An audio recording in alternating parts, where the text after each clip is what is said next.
Autour d'un repas fraternel, à la résidence du gouverneur de la région de l'extrême nord, le ministre de l'Habitat et du Développement urbain, par ailleurs présidente de la commission départementale de campagne du Rassemblement démocratique du peuple camerounais dans l'Ondé Nord, échange avec la communauté de l'Ouest installée à Maroua. Tous réunis sous le comité régional de l'Ouest, association aux milliers d'adhérents, au nom de la communauté, son président salue l'initiative avant de rassurer Madame le Mindu que le vivre ensemble dans la convivialité avec les fils de l'extrême nord, ici, est une réalité. Nous pensons que la journée du 12 octobre est déterminante. Elle est déterminante en ce sens que nous allons faire un choix historique. Et il va falloir que nous soyons très vigilants et que nous fassions le bon choix. Le bon choix pour l'avenir et pour nous tous. Dans la prise de parole, Célestine Ketia-Cortez est porteuse de la chaleur d'une mère auprès des enfants éloignés. Elle-même, native de Maroua et dont le cordon ombilical reste fixé à cette région.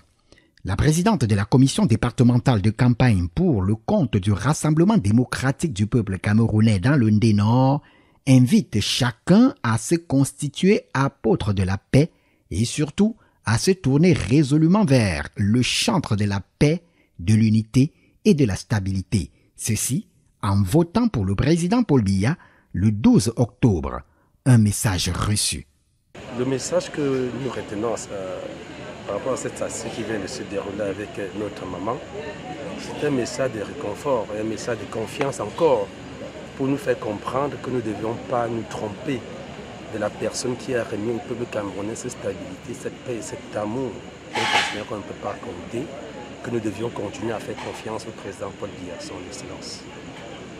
Il n'est pas question de céder à la peur et à la manipulation.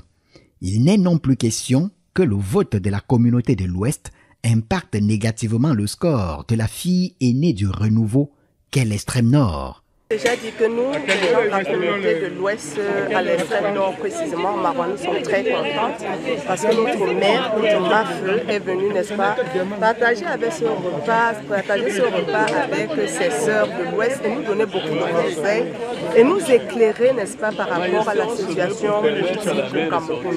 Et nous sortons donc de cette rencontre fraternelle, éclairée de beaucoup de choses que, au départ, peut-être que nous étions ignorants et je pense qu'elle est venue nous donner les armes et les munitions pour pouvoir affronter, n'est-ce pas, ce grand événement du 12 octobre et nous savons déjà le choix que nous allons faire.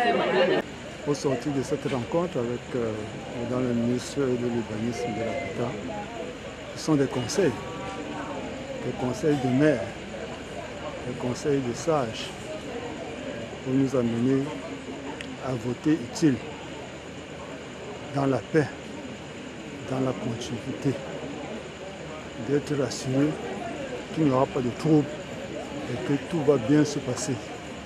Elle nous invite également à être suffisamment confiants envers nous-mêmes, à aller rassurer nos frères et nos sœurs que tout se passera bien et de lui faire confiance parce qu'elle a eu confiance en la personne du chef de l'État, de voter le président de la République, un président qui va nous aider à maintenir la paix, de vivre ensemble la stabilité. L'extrême nord est et restera le bastion indétrônable du renouveau. Cela doit se concrétiser une fois de plus au soir du 12 octobre 2025.